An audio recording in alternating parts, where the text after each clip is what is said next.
할렐루야, 반갑습니다. 잘 지내셨습니까? 이제 겨울이라고 조금 느끼기에는 조금 아쉽긴 하지만 그래도 아침 저녁으로는 이제 겨울로 가는구나 이런 느낌을 좀 받는 것 같습니다. 이럴 때 감기 더 조심하시고요. 조금 덥다, 낮에는 덥죠? 덥다 느끼시더라도 조금 따뜻하게 입고 다니시는 게 더 좋을 것 같습니다. 자, 오늘은 열왕기하 2장을 가지고 한번 말씀을 나누도록 하겠습니다. 오래간만에 하다 보니까는 제가 중간중간에 순서를 까먹은 게 몇 가지가 있었네요. 자, 기도하고 시작하겠습니다. 하나님 아버지 감사합니다. 오늘도 우리들 가운데 함께하여 주셔서 이 열왕기하 2장의 말씀 속에서 우리가 마땅히 깨달아야 할 것을 깨닫게 하시고 또한 우리가 또한 삶 속에서 이 말씀이 우리의 삶으로 적용되어질 수 있도록 주님 도와주시옵소서. 지혜를 허락하시고 성령을 허락하시고 우리와 함께하여 주시옵소서. 예수님의 이름으로 기도드렸사옵나이다. 아멘. 자, 1장 혹시 기억이 나십니까? 우리 지난 시간에 했던 거지만 한번 또 읽어봄으로써 1장의 내용을 한번 또 되새겨 보도록 하겠습니다. 열왕기 1장은 별다른 내용이 없습니다. 그럼에도 불구하고 자세하게 기록하고 있으며 또한 열왕기하 첫 부분을 차지하고 있습니다. 이것은 열왕기의 내용이 아하시아와 같이 흘러간다는 것입니다. 엘리야에서 엘리사로 변경되고 수많은 왕들이 나오지만 결국은 스스로의 악함으로 심판을 받게 된다는 내용입니다. 그들은 수많은 선왕들의 심판을 보고도 왜 돌이키지 않았을까요? 악의 유혹이 강하기 때문입니다. 사람은 태어나면서부터 죄성을 가지고 태어납니다. 거북이가 땅에서 태어나지만 스스로 물을 찾아 가듯이 우리는 죄악으로 달려가게 되어 있습니다. 그것을 거부하고 돌이키는 것이 의입니다. 하지만 그 죄성을 더 강하게 하는 것이 죄의 유혹입니다. 유혹은 강한 중독성이 있습니다. 그래서 한번 경험하게 되면 다시 유혹에 빠지게 되는 것입니다. 우리는 믿음으로 이겨내야 하는 것입니다. 자, 악인이 악으로 인해서 하나님의 심판을 받지만 그 하나님께서 그 심판하기 위해서 그 사람을 억지로 심판대에 갖다 놓는 것이 아니라 그의 악함으로 인하여 스스로가 심판대에 가서 앉아 있게 되는 것이 바로 악인의 모습이라고 하는 것입니다. 악이라고 하는 것은 멈추지 않아요. 그 자리에 멈춰 있지 않습니다. 점점 더 악해져 가기 마련입니다. 점점 더 악해져 간다라는 것은 곧 그가 점점 더 심판으로 찾아 들어간다라고 하는 것입니다. 그런데 그걸 거부하고 이겨내는 것이 의인데 우리가 의를 행할 수 있습니까? 안 되죠. 왜 그럴까요? 우리는 죄성을 가지고 태어나기 때문에 그렇습니다. 하나님의 형상으로 지음을 받았지만 정작 우리는 죄를 향해 달려나가고 있는 그런 모습인 거죠. 마치 거북이가 무태에서 태어나지만 땅에서 태어나지만 바다를 향해 스스로 달려가듯이 우리가 의 가운데 태어났지만 하나님의 형상을 따라 이 가운데 태어났지만 죄를 향해 달려가는 것과 같은 모습이라고 하는 것이죠. 근데 거기 한 가지 더 유혹, 이 인간의 죄성을 끌어당기는 어떻게 몸부림치고 안 가려고 발버둥을 치는 그런 와중 속에서 다시 한번 또 당겨버리는 그게 이제 유혹이라고 하는 것이죠. 마치 중독성이 강해서 한번 경험하게 되면 죄를 짓고 나게 되면 이런 어떤 중독된 현상이 나타나게 되는 거죠. 그래서 죄에 대한 무감각해지고 점점 더 죄에 대해서 익숙해져가는 더 강한 중독을 찾아가게 되는 것이 바로 이 죄의 유혹이라고 하는 것입니다. 그래서 우리는 우리 힘으로 이겨내는 것이 아니라 오직 믿음으로 이겨내야 한다. 라는 내용이 열왕기하 1장에서의 내용이었죠. 자, 2장을 한번 보도록 하겠습니다. 2장을 나눠보면 1절에서 11절까지는 엘리야와 엘리사의 여정을 이야기하고 있습니다. 자, 2장 12절에서 18절 말씀은요, 이제 엘리사의 시대가 시작되는 것이죠. 엘리야에서 엘리사로 넘어가고 엘리사의 시작, 그 다음에 19절부터 25절은 이제 엘리사의 기적. 자, 이렇게 이제 세 부분으로 나눠볼 수 있겠는데요. 2장 내용도 그렇게 길지는 않습니다. 그리고 굉장히 반복되는 내용이 많아요. 자, 어떤 내용이 있는지 또 한번 내용을 보도록 하겠습니다. 엘리야가 떠나고 엘리사에게 그 능력과 사명이 임하는 것을 보여줍니다. 엘리야는 엘리사를 끝까지 따라갑니다. 하나님은 엘리야를 계속해서 이동시키십니다. 제자들이 반대를 해도 엘리사는 끝까지 따라가서 엘리야의 능력을 얻는 데 성공합니다. 그리고 엘리사의 성령의 능력으로 기적을 일으킵니다. 그런데 그 기적은 두 종류가 나옵니다. 사람을 살리는 기적과 사람을 죽이는 능력입니다. 자, 내용으로 들어가서 보면 알겠지만, 그냥 간단하게 설명을 하자면, 이제 엘리야에서 엘리사로 넘어가는 과정 속에서 드디어 엘리사가 엘리야의 그런 갑절의 능력을 받게 되죠. 이거는 정말 2배의 어떤 그런 의미가 아니라 장자의 권한. 당시에 장자는 차남보다 2배의 어떤 재산을 받게 되어 있잖아요. 그러니까 내가 여러 제자들이 있는데 그 가운데서 장자의 권한을 얻기 원합니다. 장자의 어떤 역할을 감당해내기 원합니다. 이렇게 이제 요구하는 거예요. 정말 우리가 말하는 것처럼 곱하기 2가 아니라, 그래서 그런 어떤 장자의 권한, 이것을 요구했고, 또한 그것을 차지하게 되죠. 이제 에서와 야곱의 이야기에서 에서는 장자권을 경히 여겼다라고 이야기를 하고 있지 않습니까? 그래서 이제 그 야곱이 에서의 장자권을 이제 사게 되는 그런 어떤 모습인데, 여긴 반대로 엘리사가 엘리야의 장자권을 이렇게 뭐라 그럴까요? 달라고 하는, 요구하게 되는, 나는 장자가 아니었죠. 제일 먼저 제자로 부르심을 받은 존재가 아니었지만 나는 장자가 되기 원합니다. 라고 하는 어떤 그런 모습으로 또 나왔고, 그것이 이제 하나님의 허락으로 이어지는 모습을 보게 되는 것이죠.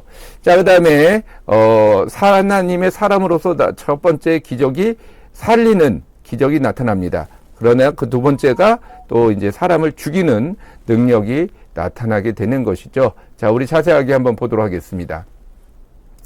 자, 2장 1절에서 11절 말씀인데요. 그 중심되는 말씀은 2장 9절 말씀입니다.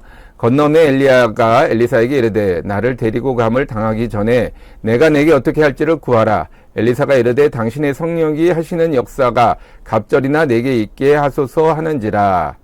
자, 엘리야를 하늘로 올리고자 하실 때, 그러니까 1절 말씀이에요. 처음에 하나님께서 엘리야를 하늘로 올리고자 하실 때, 자, 이미 하나님의 계획은 정해져 있었죠. 자, 두 번째는 잠잠하라 라고 하는 단어를 한번 우리가 좀 잡아봤는데, 어떤 내용이 있었는지 한번 보겠습니다. 하나님의 엘리야를 하늘로 올리고자 하시는 것으로 시작을 합니다. 하나님의 능력의 종 엘리야를 하늘로 올리고자 했습니다. 만약 엘리야가 사람으로서 죽었다라고 한다면 그의 존재와 무덤은 우상처럼 숭배의 대상이 되었을 것입니다. 모세 이후로 엘리야처럼 하나님의 능력을 나타낸 사람도 없습니다. 그렇기 때문에 모세와 같이 엘리야의 무덤이 존재하지 않는 것입니다. 자, 엘리야가 얼마나 많은 기적을 행했습니까? 정말로 대단한 능력을 나타냈죠. 그러다 보니까 오히려 그것이 사람들에게는 더 이렇게 좀 우상화될 수 있는 요지가 남았던 거예요. 모세가 굉장한 능력을 나타내지 않았습니까? 그래서 하나님은 모세를 가나안 땅에 들이지 않았어요. 물론 모세의 잘못도 있습니다만은 모세를 가나안 땅에 들이지 않고 그의 무덤조차도 찾을 수 없도록 감춰버렸습니다. 그렇다고 모세가 죽지 않았다, 이거는 아니에요. 모세는 죽었습니다. 유한한 인간이기 때문에 죽을 수밖에 없는 거죠. 자, 그렇기 때문에 모세의 무덤을 감춰버렸습니다. 모세의 어떤 그런 능력이 마치 모세 스스로 나타난 것처럼 착각할 수 있기 때문에 모세의 무덤을 우상화되지 못하도록 감춰버린 것이죠. 엘리야도 마찬가지입니다. 엘리야도 이제 무덤을 감추는 어떤 의미가 될 수 있겠지만, 하나님께서는 엘리야를 하늘로 그대로 올리심으로 인해서 더 이상 엘리야라고 하는 존재, 그러니까 어떤 흔적이 남아있지 않도록 만들어 버리셨다라고 하는 것이죠. 자, 이것이 하나님의 뜻입니다. 자, 그런데 엘리사가 엘리야를 따라가기 시작합니다. 엘리사는 열왕기상 19장에서 엘리야의 부르심을 받고 엘리야를 따라다니게 되었습니다. 그런데 이제 엘리야가 떠나게 되었습니다. 엘리사는 엘리야의 명령과 제자들의 반대에도 끝까지 엘리야를 따라갑니다. 예수님의 십자가 처형 때 제자들의 모습과 전혀 다른 모습입니다. 자, 하나님께서 엘리야를 이제 더 이상 이 땅에 존재하지 않도록 하늘로 올리고자 하는데 계속 이동시켜요. 여러분 좀 이해가 되지 않지 않습니까? 만약에 하나님께서 엘리야를 하늘로 쫙 하고 올리신다면 어디서 올리시는 게 중요하겠어요? 뭐 길갈에서부터 뭐 베델로, 베델에서 여리고로 뭐 요단으로 계속 하나님께서 이동을 시키시는데, 아니 뭐 중간에서라도 뭐 예루살렘에서라도 하나님이 엘리야를 데리고 올라가시겠다 하면 뭐 그냥 거기서 올라갈 수도 있는 거고, 뭐 출발할 것도 없이 길갈에서부터 그냥 올라갈 수도 있는 거고, 그런데도 계속 하나님께서는 이동을 시키십니다. 왜요? 엘리야를 위해서일까요? 아니면 엘리야가 마지막 자신의 어떤 그 사역의 현장을 눈으로 보게 하시기 위함일까요? 저는 그렇게 생각하지 않습니다. 여기서 중심은 엘리야가 아니라 엘리사예요. 엘리사가 가는 곳곳마다 제자들이 반대합니다. 따라가지 마라. 스승님이 원치 않는데 왜 따라가느냐? 엘리야도 너는 여기 머물러 있어라. 근데 엘리사의 답변이 뭐예요? 잠잠하라는 거예요. 잠잠하라. 자, 끝까지 따라가고자 하는 이 모습. 근데 예수님의 제자들도 예수님을 끝까지 따르겠다라고 호언장담했지만 결국엔 어떻게 됐어요? 뿔뿔이 다 흩어지고 다 사라져 버렸습니다. 십자가 처형 때는 한두 명 나타날까 말까 할 정도로 정말로 흔적도 보이지 않습니다. 그러니까 이런 어떤 모습, 제자들의 모습과 엘리사의 모습을 대비시켜 본다면 참 답답하죠. 제자들이 답답하고, 또 반대로 나도 그럴 수 있는가? 뭐 성향의 차이는 있겠습니다만은 저도 그렇기가 쉽지가 않아요. 이게 뭐 극아이인데다가 또 이렇게 막 하지 말라는데 막 억지로 막 따라가면서 할 만큼 그런 어떤 좀 용기라고 할까요? 믿음이라고 할까요? 부족한 것 같습니다. 저 자신을 볼 때. 그런데 끝까지 따라가는 어떤 그런 엘리사의 모습을 통해서 결국에는 엘리사가 엘리야의 그런 장자의 직분을, 갑절의 영감을 받는 것을 본다면 도전 의식을 갖게 되는 거죠. 하나님은 어쩜 우리에게 그것을 말씀해주고 있는지 모르겠습니다. 계속 반복되는 이야기 속에서 그럼에도 불구하고 우리가 하나님을 따르고 섬기는 데는 어떤 방해의 요소를 이겨낼 수 있는 믿음을 가져라, 이런 것이라고 생각합니다. 그 두 번째가 잠잠하라죠. 하나님은 엘리야를 길갈과 베델, 여리고와 요단까지 계속해서 이동시키십니다. 엘리야는 엘리사에게 머물라고 하였습니다. 가는 곳마다 제자들이 엘리사에게 머물 곳을 요구하였습니다. 그러나 엘리사는 끝까지 따라가면서 잠잠하라고 이야기를 합니다. 엘리사는 일일이 대응하지 않았습니다.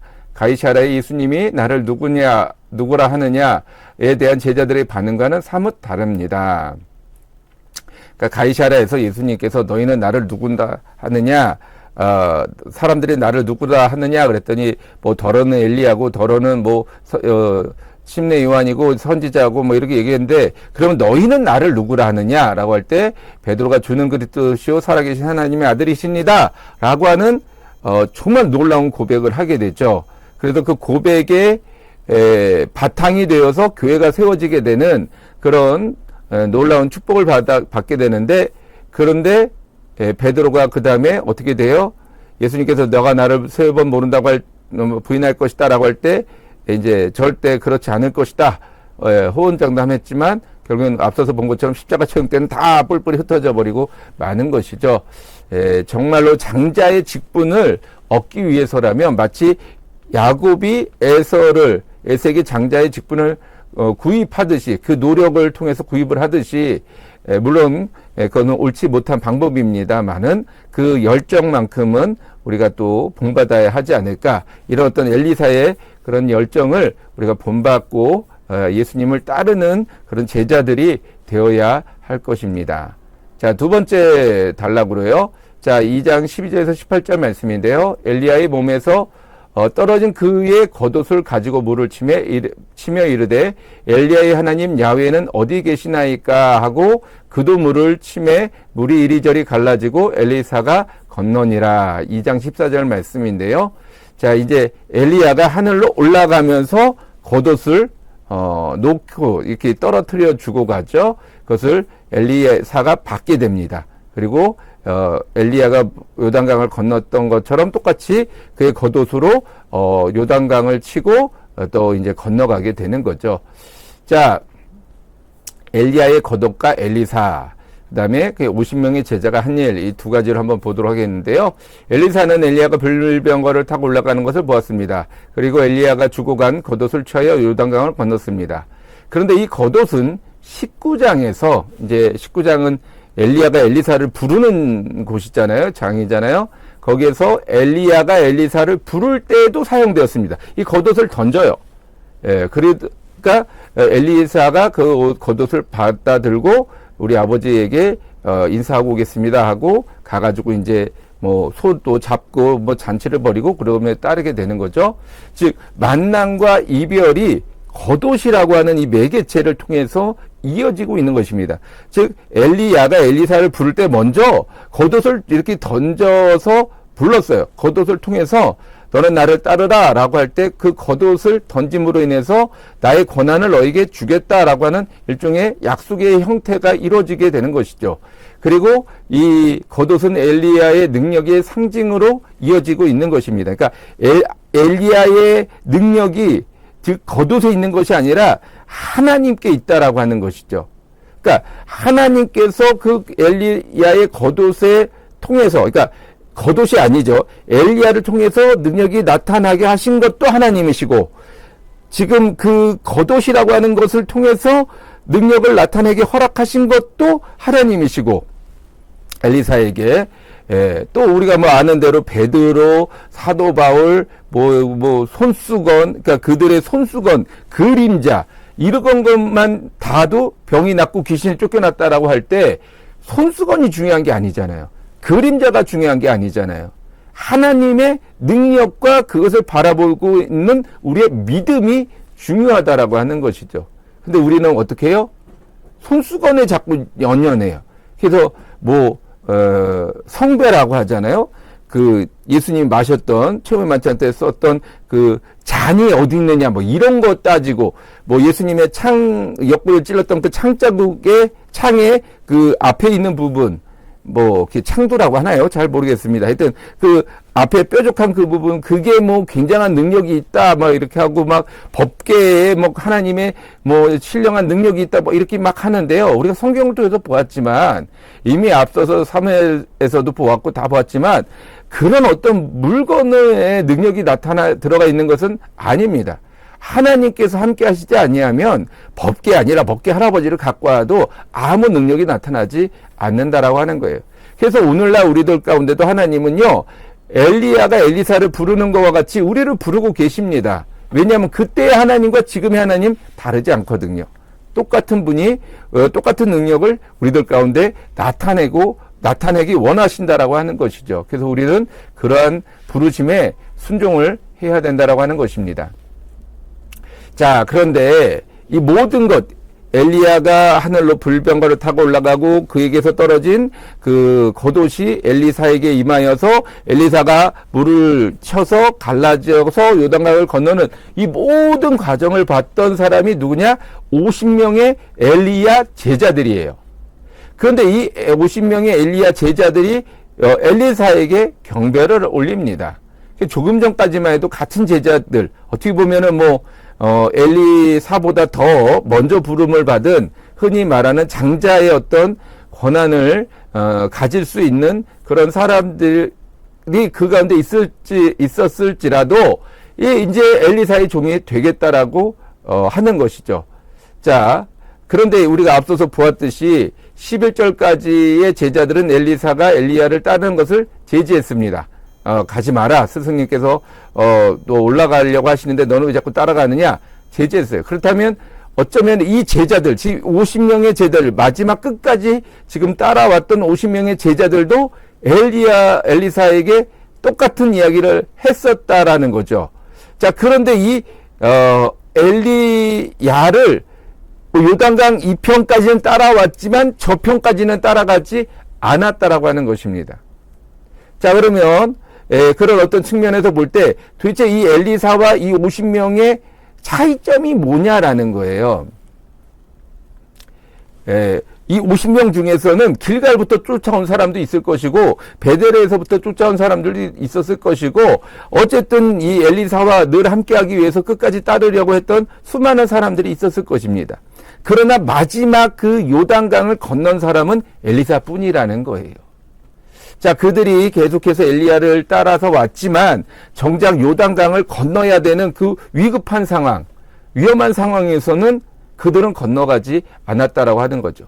베드로가 이 베드로와 제자들이 배를 타고 풍랑이 있는 갈릴리 바다에서 허우적대고 있을 때 예수님께서 무리를 걸어오시지 않습니까?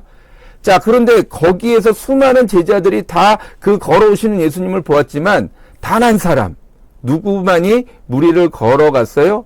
베드로가 걸어갔다라고 하는 것입니다. 예, 베드로가 예수님을 말씀을 통해서 나를 하여금 무리를 걷게 하소서 할 때 무리를 오라 하니까 걸어간 거예요. 이게 얼마나 대단한 용기입니까? 예, 대단한 믿음입니까? 대단한 능력입니까? 그런데 어떻게 했어요? 베드로가 무리를 걷는 기적을 체험했지만 결국에는 끝까지 예수님을 바라보지 못하고 중간에 파도를 보고 두려워함으로 물에 빠져서 이제 죽게 위험한 상황이 되는 것이죠. 자, 여러분 이 베드로를 한번 생각해 보세요. 무리를 걷던 그 베드로와 물에 빠진 베드로 같은 베드로예요. 자, 그런데 이 물에 빠진 베드로가 지금 나의 현재 이 순간의 나의 모습 아닙니까? 그러면 내가 조금 전에도만 해도 무리를 걸었는데 내가 빠졌네. 다시 한번 또 해볼까? 도전해볼까? 이러고 어떤 그런 여유가 가질 수 있습니까? 베드로가 살려달라고 몸부림치죠. 그게 우리들의 모습이라는 거예요. 우리 하나님을 믿는다라고 하지만 끝까지 믿지 못하는 어느 단계에 이르러서는 위험한 상황, 내가 무엇인가 포기해야 되는 결단의 순간, 내가 어떤 하나님으로부터 무엇인가를 요구받는 그 순간이 돼버리면 나도 모르게 놓아버린다라고 하는 것이죠. 그래서 우리는 그 복을 받아 누리지 못하는, 그래서 항상 어느 단계에서 끝까지 따랐고, 이렇게 어느 단계까지는 따랐고, 어느 단계까지 순종했고, 어느 단계까지는 내가 하나님 앞에 헌신봉사했지만 격에 응답받지 못하는, 그래서 맨날 이 불안하고 초조하고 낙심하고 좌절하는 우리들의 모습을 보여주고 있다라고 하는 것입니다. 이 모습, 이 50명과 이 한 명의 차이점이 거기에 있다라고 하는 거예요. 그 모습이 어디서 또 분명해지느냐? 그 다음 절. 자, 이 50명의 제자들이 제일 먼저 한 일은 뭐냐면, 지금 엘리사에게 경배를 했잖아요. 그러니까 당신이 우리의 주인이고 나는 당신의 종입니다라고 했어요. 그러면 엘리사의 명령을 따르고 엘리사를 그냥 따라서 가야죠. 뭐를 했어요? 뭘 요구했어요? 엘리야의 시신을 찾는 거예요. 자, 하나님께서 엘리야를 불만과 불병거를 타고 올라가게 했어요. 그러면 하나님이 무슨 심심해가지고 이렇게 놀이동산 기구 다니고 이렇게 타고 올라갔다가 뚝 떨어뜨리면서 어느 골짜기나 어느 산에다가 그냥 던져버리시는 그 하나님이라고 생각했던 거죠. 지금 이들은 그런 생각을 하고 있는 것입니다. 자, 두 번째로요. 엘리사에게 갑절의 영감, 장자의 명분으로 주어진 표시가 겉옷입니다. 그렇죠? 그런데 만약에 이 겉옷은 어쨌든 엘리야의 소지품이에요. 엘리야의 시신을 찾는다거나 그의 신체 일부를 받게 된다면 어떻게 되겠어요? 더 내가 우위를 차지하는 것 아니겠습니까? 만약에 돌아가신 아버지의 유언장을 내가 이렇게 가지고 있는데 더 최근의 유언장을 내가 갖고 있다고 한다면 이전의 유언장은 아무런 의미가 없는 거예요. 최신형 유언장을 내가 가지고 있으면 그게 더 우선권을 갖게 되는 것이죠.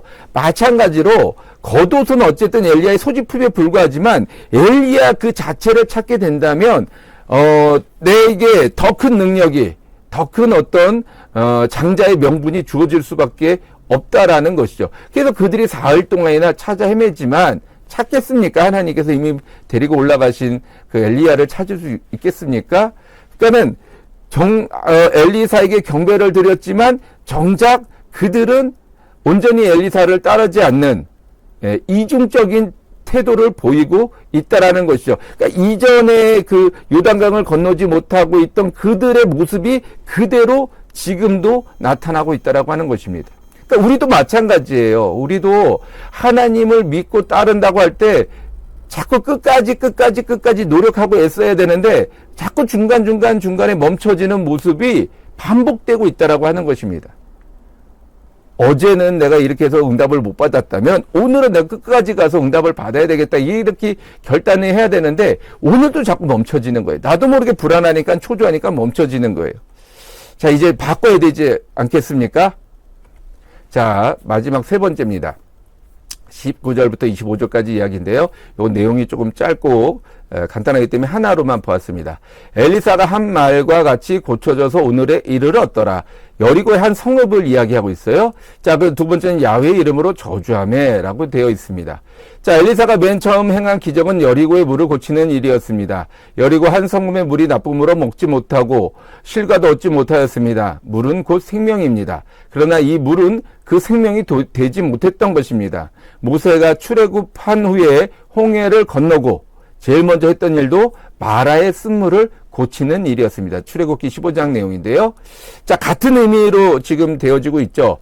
자, 그러면 쉽게 말하면 홍해를 건넜다. 이게 이제 우리는 침례라고 보지 않습니까? 침례 이후의 삶은 우리의 삶이 변화된다는 거예요. 생명을 나눠줄 수 있는 생명의 사람으로 우리는 변화되었다라는 거예요. 그것을 우리가 지금 모세를 통해서 엘리사를 통해서 우리에게 보여주고 있는 것입니다. 요단강을 건넜죠. 그 다음에 마라의 쓴물을 여기는 여리고의 쓴물을 바꿨죠. 홍해를 건넜죠. 마라의 쓴물을 바꿨죠. 그래서 생명을 주어줄 수 있는 그런 사람으로 우리는 변화되었다는 거예요. 우리가 그 일을 감당해라는 것이 아니라 우리 존재 자체가 그렇게 변화되었다라는 거예요. 자, 두 번째인데요. 이게 조금 어려운 이야기입니다. 아이러니하게도 생명을 빼앗습니다. 그러니까 첫 번째 기적은 생명을 이렇게 고쳐주는 일을 했는데 두 번째 기적은 생명을 빼앗는 거예요. 더군다나 아이들의 놀림에 대해서 엘리사가 저주함에 암곰 2마리가 나와서 아이들을 찢어 죽이는 사건입니다. 이게 참 어려워요. 어떻게 아이들이니까 장난치고 놀 수 있죠. 그런데 그거를 갖다가 어떻게 이렇게 그냥 그냥 죽이는 것도 아니고 암곰이 나와서 막 그 아이들을 40여 명이나, 한 명도 아니고 40여 명이나 이렇게 죽였다라고 하는 것은 좀 이해가 되지 않는 상당히 어려운 이야기입니다. 자, 여기에서 보면 하나님의 능력은 사람을 살리는 것만 있는 것이 아니라 심판의 능력도 있다라고 하는 거예요. 더군다나 그 시대가 아하시아를 통해서 계속 어떤 이방을 섬기고 있는 그런 시대 아니었습니까? 그러니까 이 어린아이, 그러니까 먼저 아이들이라고 할 때 우리가 흔히 생각하는 초등학생들이 아니라 청소년까지 볼 수 있다라는 거예요. 그러니까 아직 장가를 가지 않은 존재들을 소년 또는 아이라고 표현을 합니다. 그러니까 약 10대까지도 볼 수 있는데요. 자, 그 아이들이 하나님의 선지자인 엘리사를 대머리라고 놀렸다라고 하는 것은 단순히 사람을 놀렸다는 것이 아니라 하나님의 선지자, 그러니까 물을 바꾸는 기적을 나타냈는데도 불구하고 그렇게 엘리사를 놀린 것은 하나님의 사람인 엘리사를 조롱했다는 거죠. 그러면 이게 누구를 조롱한 거예요? 하나님을 조롱한 거예요. 그러니까 하나님에 대한 두려움이 없었다라고 하는 거죠. 다시 말하면 하나님에 대한 두려움이 없었다라고 하는 것은 이방신을 섬기는 그런 어떤 모습을 나타내고 있다라고 하는 것입니다. 그러니까 그 어린아이들의 모습 속에서 누구의 모습이 투영이 돼요? 부모의 모습이 투영이 되는 거예요. 부모의 모습을 통해서 그 아이들이 배웠고 그대로 행동하고 있는 거죠. 그러니까 즉 아이의 심판이 곧 부모의 심판이 되는 것입니다. 아합에게 하나님께서 심판을 내릴 때 그의 아들이 너 때가 아닌 너의 아들 때 심판을 내리겠다라고 말씀하지 않았습니까? 그 아들을 바라보면서 그 아합의 마음이 어떻겠냐는 거예요. 저 녀석이 똑똑한데 죽을 것이고, 저 녀석이 잘생겼는데 죽을 것이고, 저 녀석이 저렇게 일을 잘하는데 죽을 것이고, 볼 때마다 근심하며 하지 않았겠습니까? 그 부모들도 마찬가지예요. 내가 이렇게 뭐 바알도 섬기고 아세라 섬겼는데 이 하나님 이 그런 신들이 내 아들을 지켜주지 못했다라고 하는 것을 깨달으라는 거죠. 그 바알이나 아세라가 아무런 힘이 없다라는 것이죠. 더군다나 이 아이들이 40여 명이 죽었다라는 얘기는 40명이 넘는 아이들이 그 자리에 있었다라고 하는 거 아니겠습니까? 만약에 뭐 50명, 60명, 뭐 70명, 80명 생각을 해보세요. 내가 혼자인데 뭐 5, 60명 되는 아이들이 삥 둘러서 가지고 막 이렇게 뭐랄까 놀리고 장난치고 그냥 말로만 놀렸겠어요? 아이들이다 보니까 뭐 미는 놈에 때리는 놈에 뭐 걷어차는 놈에 별 희한한 그런 아이들이 많이 있지 않았겠습니까? 그거는 거의 폭력 수준이에요. 그냥 장난이라고 볼 수가 없습니다. 우리도 뭐 이렇게 해외여행을 나갈 때 뭐 아이들이 불쌍하다고 해서 뭘 먹을 걸 준다거나 돈을 조금 주면 아이들이 막 갑자기 확 둘러치지 않습니까? 그러면 어떻게 해요? 두렵잖아요. 무섭잖아요. 그거를 내가 어떻게든 그 자리를 벗어나고 싶어지지 그냥 그 자리에서 즐기고 있는 사람은 아마 없을 것입니다. 위협감을 받았다는 거죠. 신약에서도 사도 바울과 실라가 이 어떤 복음을 증거할 때 귀신 들린 여자가 쫓아다니면서 이들은 하나님의 거룩한 자들로서 막 이러면서 이야기를 하는데 얼마나 그게 사실은 좋은 이야기예요. 나를 높이고 나를 이렇게 칭찬해 주는구나 라고 생각할 수 있지만 정작 사도 바울과 실라는 괴로웠다라고 이야기하고 있습니다. 그런 것처럼 이 아이들이 비록 어린 아이들이었지만 하나님을 조롱하고 멸시했던 그런 모습들, 또 수많은 아이들로 인해서 그런 어떤 린치를 가하거나 위협을 가하는 그런 모습들을 통해서 하나님의 심판이 그들에게 임하였다. 결국에는 이방 신들은 아무런 힘이 없는 연약한 존재일 수밖에 없다라는 것을 좀 이해하시면 조금 이 말씀이 조금 더 쉽게 이해가 되어질 수 있을 것입니다. 즉 하나님의 기적은 생명과 심판을 같이 가지고 있다라고 하는 거예요. 그러니까 우리들 가운데도 마찬가지죠. 생명과 심판을 우리는 늘 생각해야 한다라고 하는 것입니다. 자, 2장을 한번 정리해 볼게요.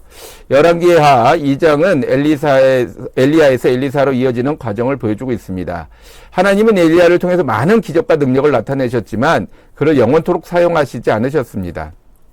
다윗도 하나님의 마음이 합한 자였지만 그도 말년에는 어려움을 겪기도 하였습니다. 하나님은 어느 한 사람만을 사용하지 않으셨습니다. 모세와 마찬가지로 엘리야의 존재를 찾지 못하도록 하셨습니다. 예수님도 이 땅에 육체를 입고 오셨지만 육체를 남겨두지 않도록 하셨습니다. 인간은 눈으로 보이는 것만을 따르는 습성이 있습니다. 그래서 성경도 선물도 원본을 남겨두지 않으신 것입니다. 그것이 곧 우상이 되기 때문입니다. 그리고 엘리사의 기적을 통해서 하나님의 뜻을 분명하게 전달하셨습니다. 하나님을 따르는 자에게는 생명을 주지만 하나님을 조롱하고 하나님 외면하는 자들에게는 심판이 따른다는 것입니다. 자, 우리가 이 엘리야의 말씀을 통해서 하나님은 사람을 사용하시지만 사람을 우상화되게끔 허락하지 않으신다라고 하는 거예요. 그래서 우리가 사람을 볼 것이 아니라 자꾸 능력이 나타나다 보면 자꾸 사람을 보게 되죠. 근데 사람을 볼 것이 아니라 하나님을 봐야 한다라는 것을 우리는 잊지 말아야 한다라는 것입니다. 그래서 엘리사도 나중에 병이 들어 죽잖아요. 엘리야와 거의 동등한 어떤 기적과 능력을 나타냈는데 어느 면에서는 더 큰 기적을 나타냈는데 결국엔 엘리사는 병이 들어 죽는 그럼에도 그의 무덤이 아직까지 어디에 있는지도 알 수 없는 그런 어떤 상황에 또 이르게 되고 있다라는 것의 의미는 같다라는 거예요. 모세, 엘리야, 엘리사, 그다음에 예수님, 그다음에 언약, 그러니까 법계, 어떤 성물, 그런 성경, 어떤 것들이라도 하나님의 형상을 만들지 말라고 하신 그 십계명의 말씀대로 그를 다 남겨두지 않도록 하나님 스스로가 먼저 본을 보이셨다라고 하는 것입니다. 그리고 하나님은 생명과 심판을 함께 하시는 공의로우신 분이심을 절대 잊어서는 안 될 것입니다. 자, 기도하겠습니다. 하나님 아버지, 오늘 열왕기하 2장의 말씀을 통해서 우리에게 깨달음을 더해 주시니 감사합니다. 하나님은 살아계시고 하나님은 역사하시지만 그것은 하나님 스스로가 나타내시는 것이 아니라 우리를 통해서 나타내시고자 하심을 우리가 깨달았습니다. 우리가 하나님 앞에 늘 순종하고 끝까지 순종하고 충성된 일꾼이 되어 하나님의 기적과 능력을 나타내는 사람이 되게 하여 주시되 교만하지 말게 하시고 어떠한 세상의 유혹에도 넘어가지 않는 담대한 믿음의 사람 되게 하여 주시고 우리가 순종할 때는 생명을 얻지만 불순종할 때는 심판을 받는 것임을 잊지 말게 하여 주시옵소서. 그래야 우리가 믿음으로 여기까지 왔지만 우리가 또한 이 땅을 떠나는 그 순간에 심판대에 서게 됨을 잊지 말고 아버지의 말씀대로 끝까지 충성하는 우리들이 되게 하여 주시옵소서. 예수님의 이름으로 기도드렸사옵나이다. 아멘. 할렐루야. 건강하시고요. 다음 이 시간에 또 뵙도록 하겠습니다.